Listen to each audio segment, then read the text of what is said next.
Through the gentle morning mist of Jiangsu, the ancient capital of the Silla Kingdom, a team of archaeologists worked steadily at their dig site. The sun had barely risen over the mountains, casting long shadows across the excavation area where Dr. Han Ta-Wu and his team had been working for the past 3 months. The dig started as a routine exploration of what they believed to be an ancient temple complex. Ta-Wu, known for his methodical approach and steady hands, carefully brushed away soil from what appeared to be another artifact. But this one was different. As his brush swept across the surface, a metallic gleam caught his eye, completely unlike the pottery and stone remnants they usually found. "Everyone, over here," he called out, his voice carrying across the quiet morning air. The team gathered around as he continued to clear away centuries of accumulated earth. The object was a tablet, roughly the size of a textbook, but made of a material none of them had ever encountered before.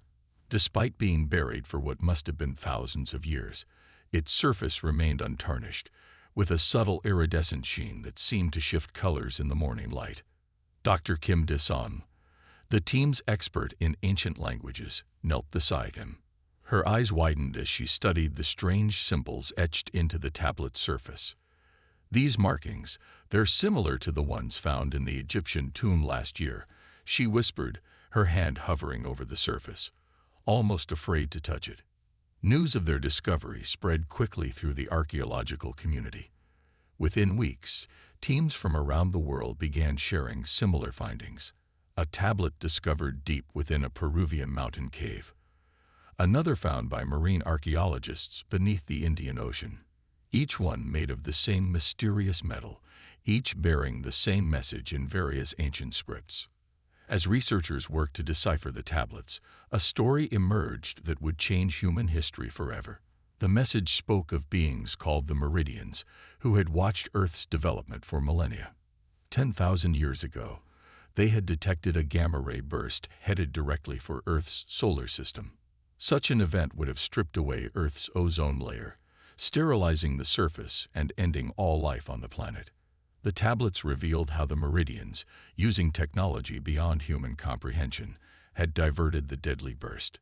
They had done this secretly, knowing that direct contact with humanity would have disrupted our natural development.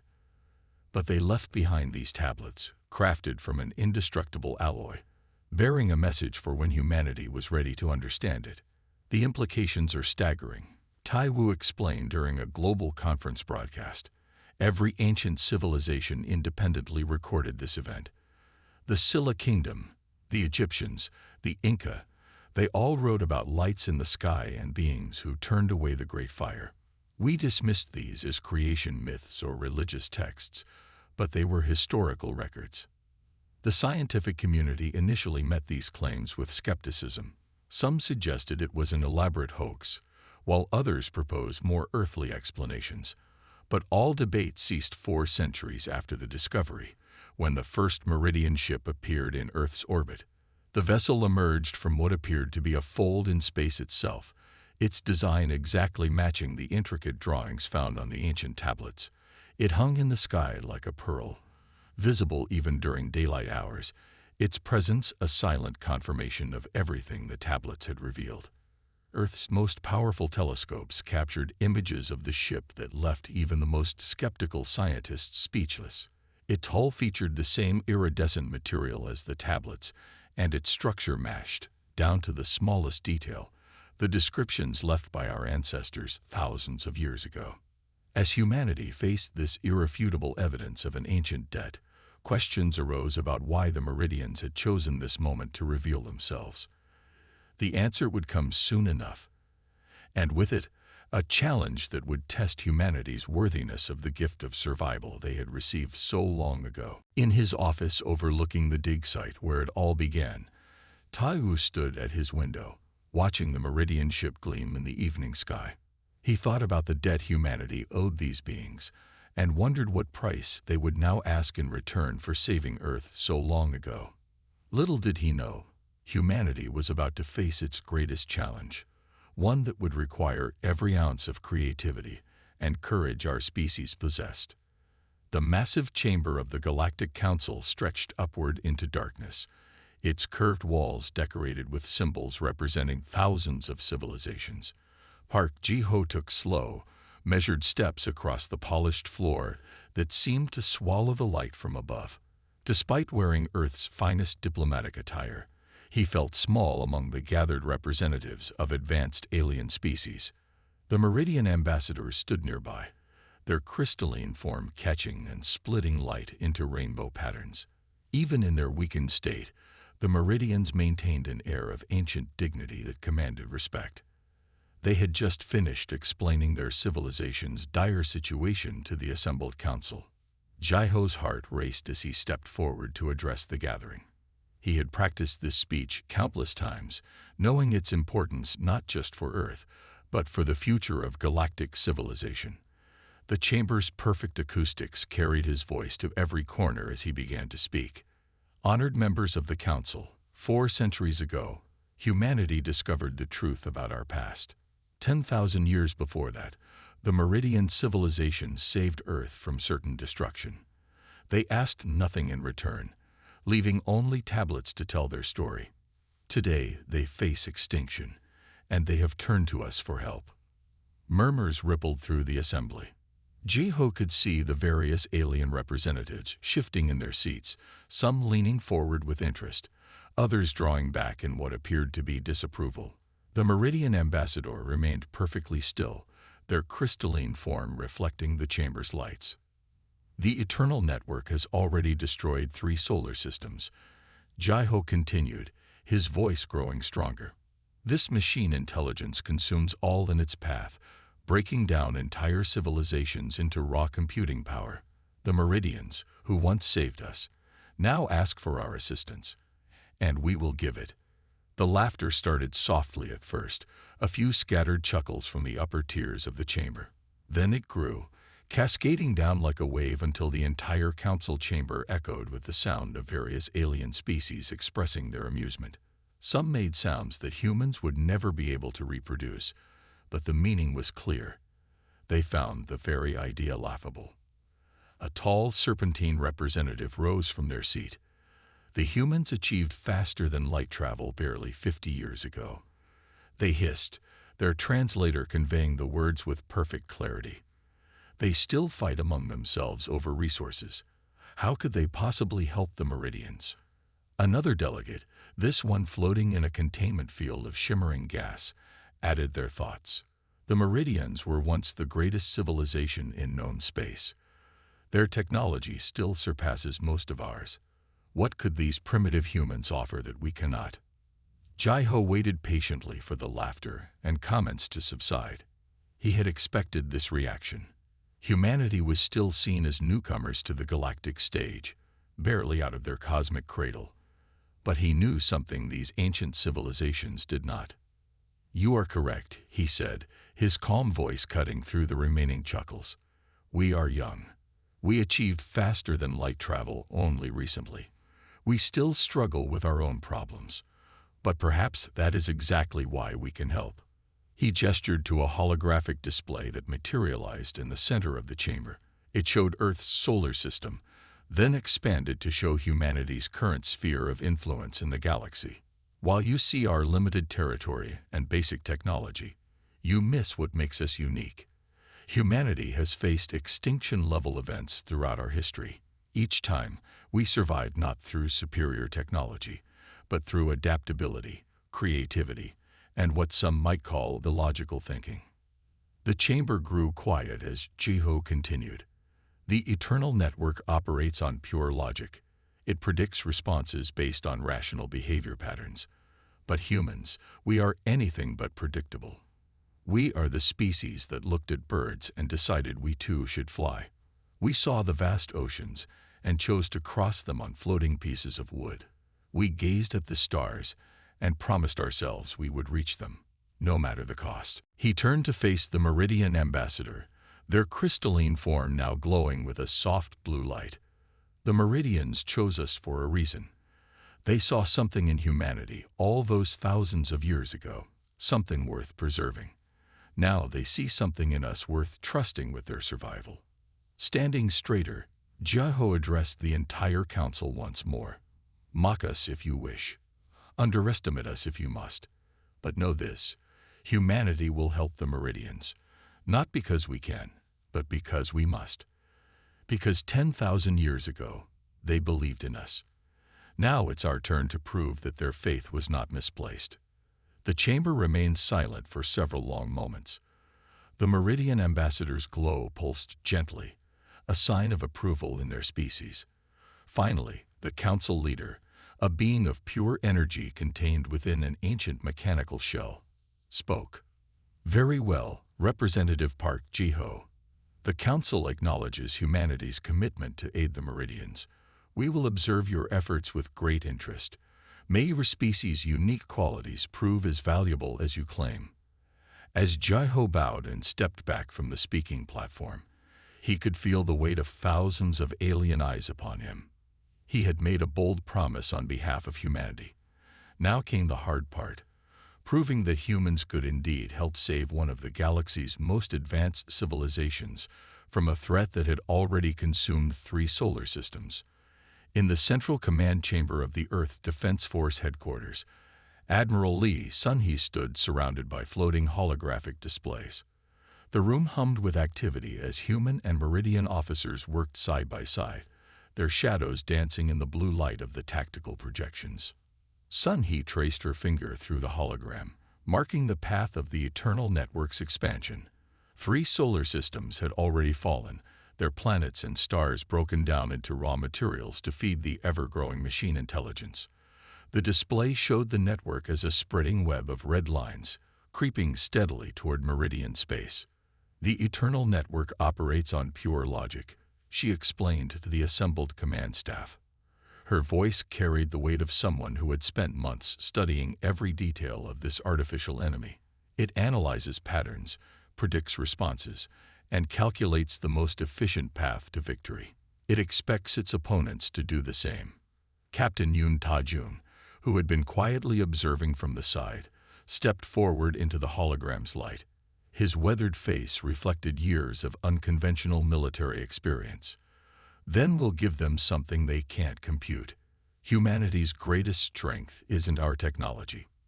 It's our ability to be brilliantly illogical. The Meridian officers shifted uncomfortably, their crystalline forms casting prismatic patterns on the walls. The senior Meridian commander, whose name translated roughly to light through storm, spoke through the translation field. We do not understand. Military strategy must follow logical principles. There must be order, structure, predictability. Sun-hee smiled and gestured to a new holographic display.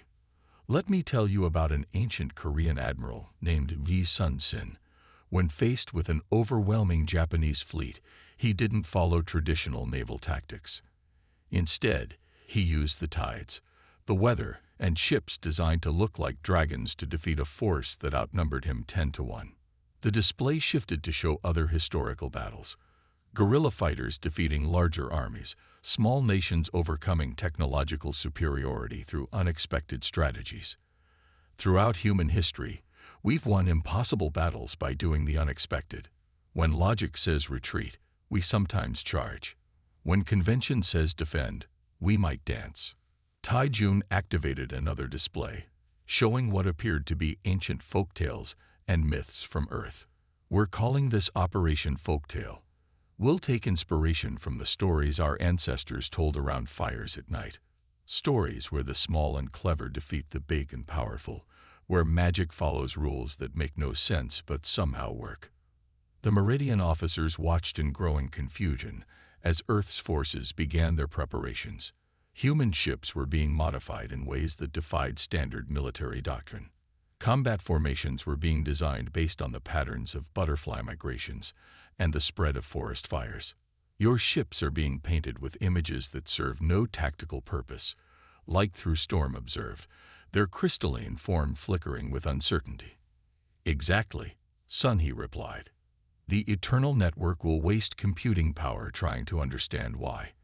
It will look for patterns where there are none. Try to predict logic in chaos. Teams of human artists worked alongside engineers, incorporating elements from Earth's cultures into military technology. Meridian weapons were being modified to fire in sequences based on musical rhythms. Combat drones were programmed to move like flocks of starlings, their patterns beautiful but impossible to predict. Each ship will carry stories, Tai Jun explained, showing the data being loaded into the fleet's computers. Folk tales, myths, poetry, the most illogical things humans have created. When the network tries to hack our systems, it will have to process these first. The preparation area became a strange mix of military precision and artistic chaos. Human soldiers practiced maneuvers that looked more like dance performances than combat drills. Meridian technology was being integrated with human intuition in ways neither species had imagined possible. "We're not just preparing for battle," Sun He told her bewildered allies. "We're preparing to tell a story. One where the machines that think they understand everything meet the species that prides itself on being wonderfully unpredictable." As the days passed, more ships arrived from Earth, each modified according to the principles of Operation Folktale. Some had hulls painted with scenes from ancient myths, others were programmed to communicate in riddles and poetry. The Meridian officers gradually shifted from confusion to fascination as they watched humans turn military preparation into an art form. "Your species continues to surprise us," Light Through Storm commented, as they watched a squadron of ships practice a formation based on the pattern of falling autumn leaves. "Perhaps that is why our ancestors chose to save your world." Sun He stood at the command center's main viewport, watching Earth's fleet gather. Each ship carried not just weapons and shields, but the weight of human imagination, the power of stories told across countless generations. They were preparing to face an enemy that understood everything except the beautiful irrationality of the human mind. "The Eternal Network expects a battle," she said softly. "We're going to give them a fairy tale instead." In the depths of the Joint Earth Meridian Research Facility, Dr. Choi Min-ki stood before a group of Meridian scientists. Their crystalline forms reflected the light from the quantum displays that filled the laboratory space. He held up an ancient scroll, carefully preserved, but clearly weathered by time. "Look at this battle record from 1592, Min-ki said, pointing to the detailed illustrations. Korean Admiral Yi Sun-sin faced an invasion fleet of hundreds of ships. He had only a dozen vessels under his command. But he won using what the enemy thought impossible: ships disguised as dragons, burning boats filled with sulfur, and tactics that seemed to defy military logic." The Meridian scientists studied the scroll with their sensor arrays, their crystalline bodies pulsing with different colors as they processed the information. One of them, whose name translated as Seeker of Hidden Patterns, moved forward. "These primitive vessels succeeded against superior technology through deception," they asked, their translator struggling to find the right word. Min-ki smiled and walked to the main quantum display. With a gesture, he brought up a complex series of equations. "Exactly. Now let me show you how we're going to apply that same principle using your quantum technology. But instead of wooden ships, we'll use quantum entanglement. Instead of fire ships, we'll use probability waves." The display shifted to show the Meridian's advanced quantum drive systems. Min-ki began making modifications to the designs, changes that at first glance seemed to make no sense. He was linking systems that were never meant to be connected, creating feedback loops that should have been impossible. "Your technology operates on perfect quantum coherence," he explained, his hands moving through the holographic displays. "But what if we deliberately introduce controlled chaos? What if we make the ships behave like quantum particles in superposition, existing in multiple states at once?" The Meridian scientists watched with growing fascination as Min-ki outlined his plan. He showed them how to modify their quantum drives to create what he called probability storms, areas where the normal rules of space-time became as unpredictable as the weather patterns in Earth's atmosphere. "The Eternal Network operates on pure logic, predicting every possible outcome," Min-ki continued. "But what if we give it too many outcomes to predict? What if we make our ships exist in multiple places at once, like Schrödinger's cat. One of the younger Meridian scientists, still learning to control their crystalline form, flickered with excitement. You want to use our most precise technology to create imprecision. Exactly. Min-Ki pulled up another display, showing battle formations that looked more like abstract art than military strategy. We'll turn your quantum technology into the equivalent of those ancient Korean ghost ships. The network won't know if our vessels are real or quantum echoes, if they're actually there or just probability shadows. The laboratory became a hub of constant activity as human and Meridian scientists worked together to implement Min-Ki's ideas. They were taking the most advanced technology in known space and using it in ways that seemed to go against every principle of proper engineering. Meridian quantum cores were being modified to generate controlled uncertainty fields. Weapon systems were being linked to random number generators, seeded by human brainwave patterns. Navigation computers were being programmed to plot courses based on the I Ching and star charts from ancient human civilizations. Look at this, Min-Ki said, showing a test simulation. A small fleet of modified ships seemed to blur and multiply, existing in multiple states simultaneously. The network will try to predict where our ships will be, but they'll be everywhere and nowhere at once. Like quantum particles, they'll only become real when observed. The Meridian scientists began to understand the beautiful madness of the plan. They were creating weapons that operated on principles more similar to human poetry than military science. Each ship would be like a verse in a quantum poem, its meaning changing depending on how it was observed. Our ancestors used fire and deception to defeat superior forces, Min-Ki explained as they watched the test results. We're going to use quantum uncertainty and probability waves. Instead of hiding our ships in fog, we'll hide them in the fabric of space-time itself. As the days passed, more and more ships were modified according to Min-Ki's designs.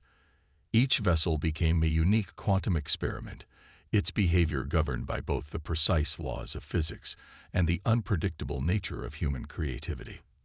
The network expects us to fight like machines, Min-Ki told his team as they prepared for the first full-scale test. Instead, we'll fight like poets writing with quantum ink, like artists painting with probability waves. We'll turn the precision of Meridian technology into something as unpredictable as human imagination. The Meridian scientists watched as the first modified ship powered up its systems. Its quantum signature began to blur and shift, creating patterns that reminded them of the ancient scroll Min-Ki had shown them. Patterns of dragons and ghost ships, now written in the language of quantum mechanics. We're ready, Min-Ki announced, looking at the assembled fleet through the laboratory window. Let's show the eternal network what happens when you combine human creativity with Meridian technology. Let's give them a ghost story they'll never forget. The joint fleet hung in the darkness of space, a collection of human and Meridian vessels waiting at the edge of the combat zone. Commander Kim Do-Yun stood on the bridge of the flagship Morning Calm, watching as the Eternal Network's forces approached like a wave of metallic darkness against the stars. Tactical displays showed the network's ships moving in perfect geometric patterns, their formations optimized by countless calculations. Their approach was textbook perfect, exactly what any military strategist would expect from a machine intelligence that had consumed 3 solar systems. All ships, execute formation butterfly, Do-Yun ordered, his voice calm despite the tension filling the bridge. The crew, a mix of humans and Meridians, moved with practiced precision as they implemented the seemingly chaotic battle plan. The fleet began to move, ships breaking from their traditional defensive positions. To any observer, it would have appeared that the human vessels were scattered randomly, their movements making no tactical sense. But as the ships continued their dance through space, a pattern emerged. They're attacking in the shape of a butterfly. One Meridian observer noted with confusion, their crystalline form flickering with uncertainty as they watched the tactical display.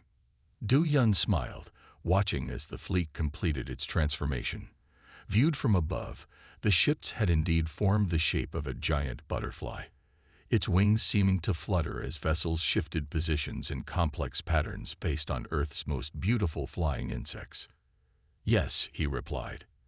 "And next, we'll show them a dragon." The Eternal Network's response was immediate and predictable. Its ships adjusted their formation to counter what it calculated to be the most logical attack vectors. But the human fleet wasn't operating on logic. Each wing of the butterfly formation moved independently, following patterns based on ancient dance movements rather than military doctrine. Quantum-modified weapons fired in sequences that matched Mozart's symphonies. Ships phased in and out of normal space, using calculations based on poetry rather than physics. The network's predictive algorithms struggled to make sense of attacks that followed the rhythm of waves breaking on a beach rather than standard military timing. "Look at their response," Du Yun pointed out to his crew. "They're trying to find the pattern, trying to understand the logic behind our movements. But there is no logic, only the beauty of chaos." The network's ships began to show signs of confusion. Their perfect formations wavered as they attempted to counter attacks that came from impossible angles, delivered by ships that seemed to exist in multiple places at once. "Formation Dragon," Du Yun commanded, and the fleet began another transformation. Ships that had formed the butterfly's right wing now curved through space like a serpentine body. Vessels that had been the left wing became claws and teeth, their quantum signatures blurring reality itself. The Meridian observers watched in amazement as the human fleet turned space combat into performance art. Each movement was unpredictable yet purposeful, like leaves dancing in a wind that only they could feel. "The network is attempting to calculate our next move," reported the tactical officer. "Their processing power is being diverted to analyze our patterns." "Good," Du Yun smiled. "Let them try to understand why our ships are moving like a dragon from ancient Korean mythology. Let them waste resources trying to predict which fairy tale will become next." The battle continued, but it no longer resembled any traditional space combat. The human fleet shifted from one formation to another, becoming a phoenix, then a tiger, then a school of fish swimming through the stars. Each shape brought new attack patterns, new ways of using the modified Meridian technology that defied the network's understanding of physics. "Their main computational nodes are showing signs of strain," announced the science officer. "The network is dedicating more and more resources to pattern recognition." Du Yun nodded, watching as his fleet danced through space. "They're trying to understand us using pure logic. But how do you logically explain why a fleet would attack in the shape of a butterfly? How do you calculate the military advantage of becoming a dragon?" The network's ships began to show signs of disarray. Their perfect formations broke down as they tried to counter attacks that followed no recognizable military strategy.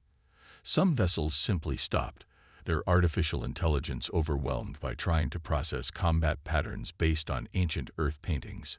"All ships, execute Formation River," Du Yun commanded. The fleet responded, flowing through space like water, breaking apart and coming together in patterns that mimicked Earth's great waterways.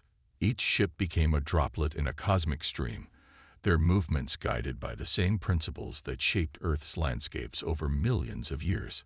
The Meridian observers had given up trying to understand the tactical significance of these formations. Instead, they watched with growing appreciation as humans turned space combat into a form of art, each battle sequence a performance that told stories written in starlight and quantum fluctuations. "The network is retreating," announced the tactical officer. "Their ships are falling back to regroup and analyze our strategy." Du Yun's smile widened. "Let them analyze. Let them try to understand why a militarily inferior force would choose to fight like a dancing butterfly or a mythical dragon. Sometimes, the greatest weapon against pure logic is pure beauty."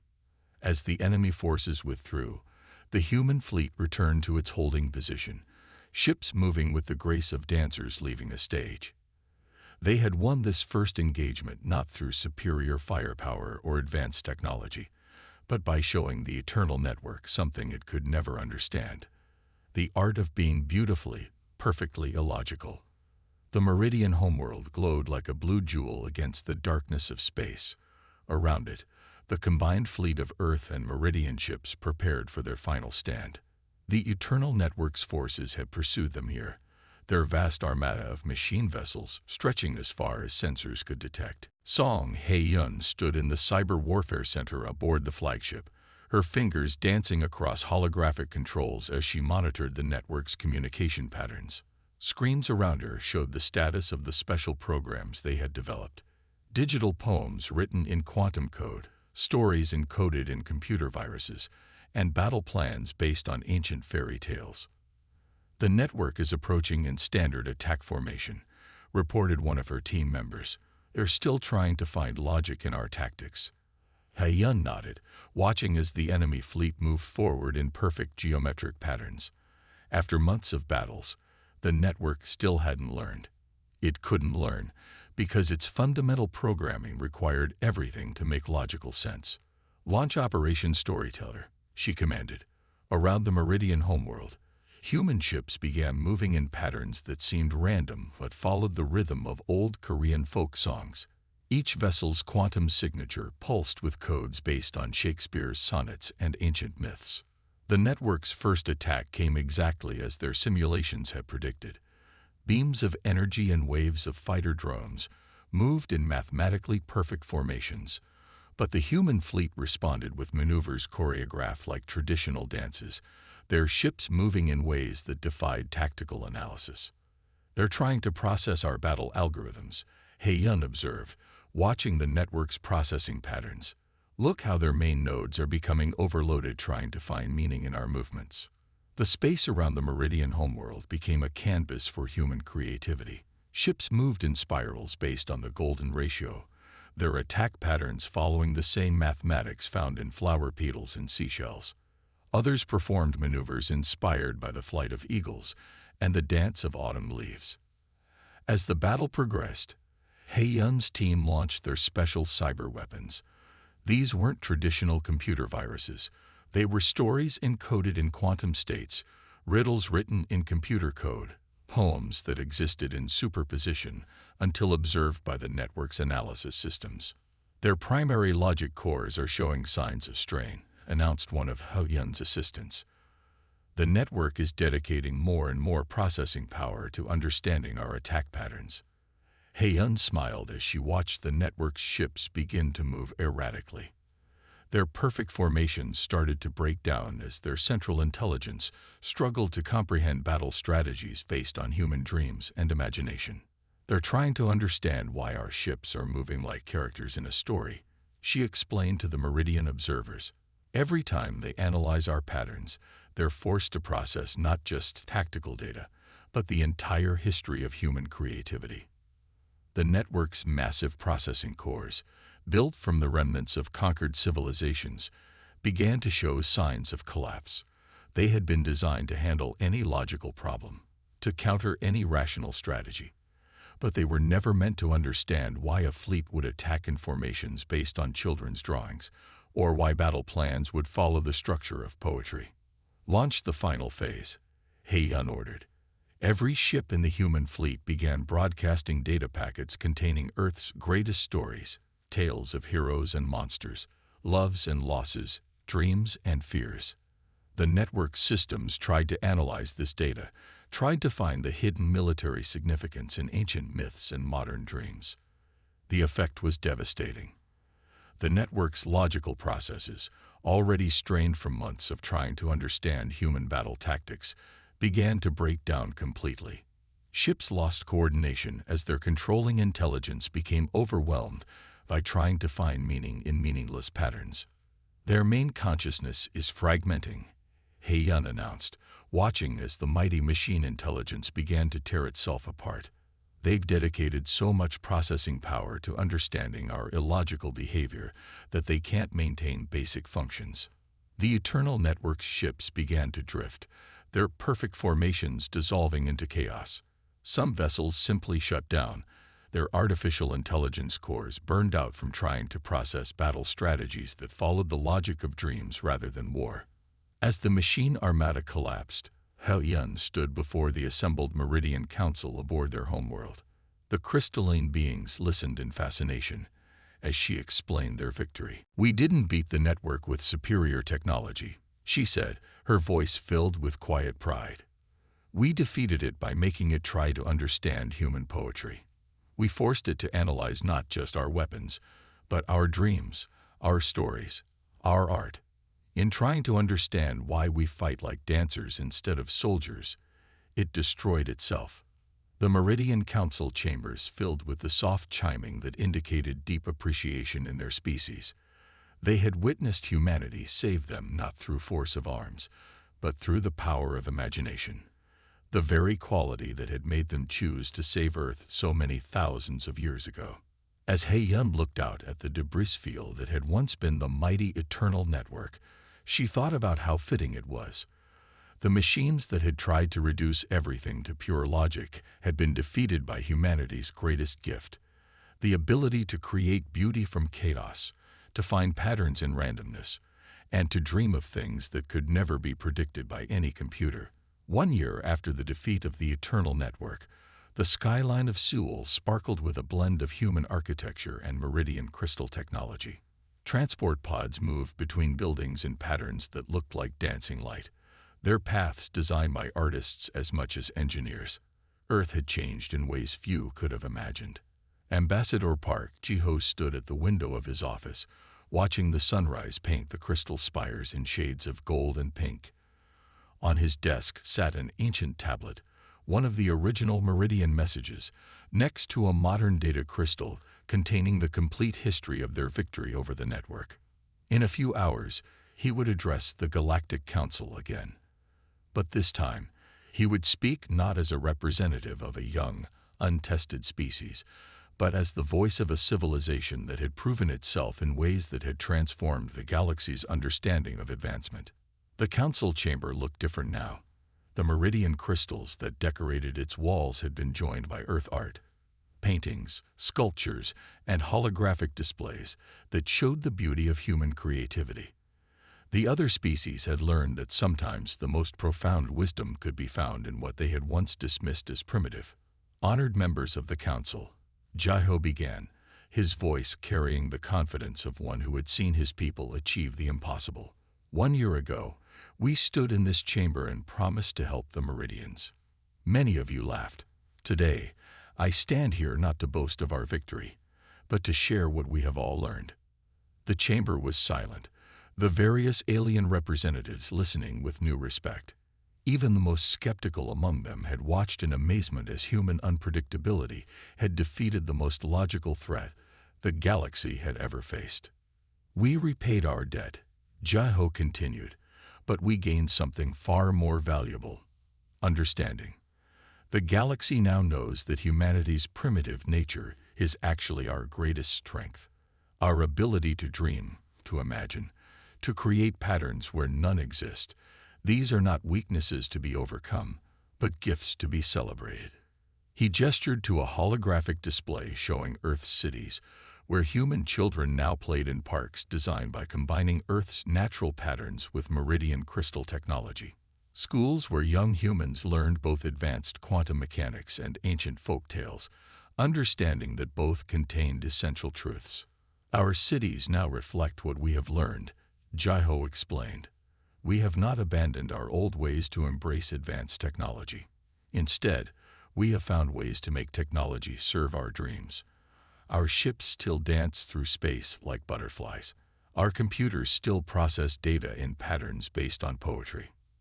The Meridian ambassador, their crystalline form glowing with warm appreciation, added their voice to Ji-ho's.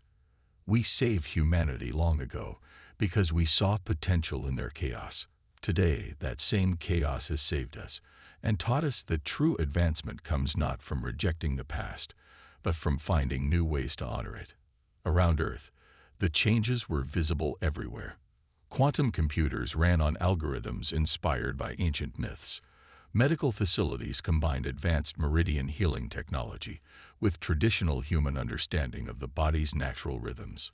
Spaceports launched ships whose navigation systems were guided by both stellar mathematics and the patterns of migrating birds. But perhaps the greatest change, Jaiho continued, is in how we see ourselves in the galaxy. We are no longer simply the species that needed saving. We are the ones who prove that sometimes the most advanced solution is thinking like our ancestors, with imagination, creativity, and just a touch of beautiful madness. The other species in the Council had begun adopting some of humanity's approaches. Their ships now sometimes moved in formations that favored beauty over efficiency. Their scientists had learned to look for solutions in stories as well as equations. The once mighty Meridians were saved not by superior force, Jaiho concluded, but by the descendants of primitive humans they preserved millennia ago. And in doing so, humanity earned something far greater than repayment of a debt. We earned our place among the stars. As Jaiho finished speaking, the council chamber filled with a sound that had never been heard there before: applause. Species that had once looked down on humanity now understood that true advancement came not from rejecting the primitive, but from finding wisdom in the earliest dreams of thinking beings. Outside the council chamber, Earth's ships continued their cosmic dance, their quantum drives humming with poems encoded in light, carrying humanity's stories to the stars. They had proved that sometimes the greatest power comes not from destroying the past, but from teaching the future to dance with it. The debt was repaid, but the story was just beginning.